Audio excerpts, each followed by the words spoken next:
आठवीं जमात के video lecture को देखने वाले तमाम तालिब इल्मों की खिदमत में ईसा साबरी का सलाम। तो प्यारे बच्चों, हम पढ़ रहे हैं नज़्म सीताजी की आहोजारी।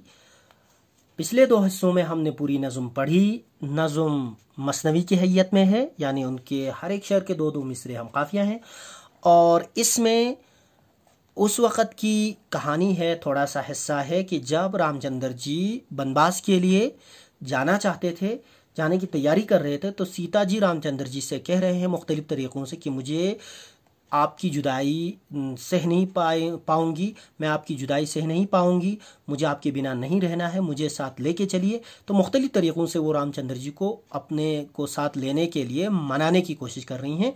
तो ये उस नज़्म में उसका एक हिस्सा है।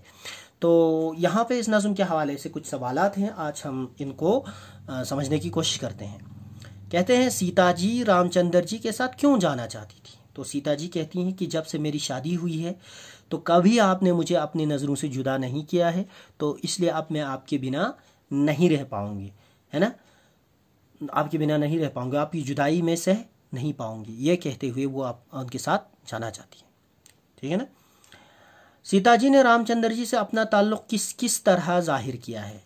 तो सीता जी ने अपने आप को रामचंद्र जी के पाँव की लकीर कहा है, चरणों की रेखा, है ना, और इस तरह कहा है उनको रामचंद्र जी की आंखों की पुतली कहा है खुद को, है ना, और उनको सब्र व शकीब जिगर कहा है, उनके जिगर का, रामचंद्र जी के दिल का चैन कहा है।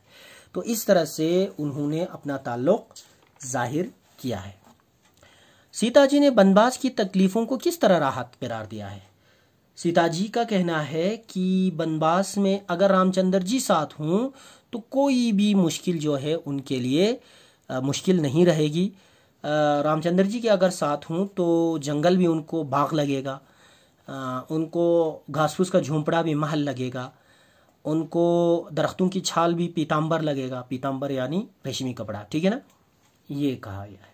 आप अपनी कापी पेंसिल निकाल कर अपने हिसाब से इन सवालात की जवाब बनाइए।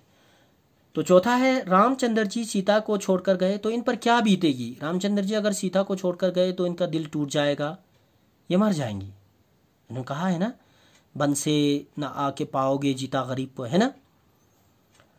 अच्छा, फिर पांचवा है, सहरा मुझे चमन है रफाकत में आपकी। इस मिसरा का मतलब लिखिए। ये एक मिसरा है ना, एक लाइन है तो एक मिसरा है।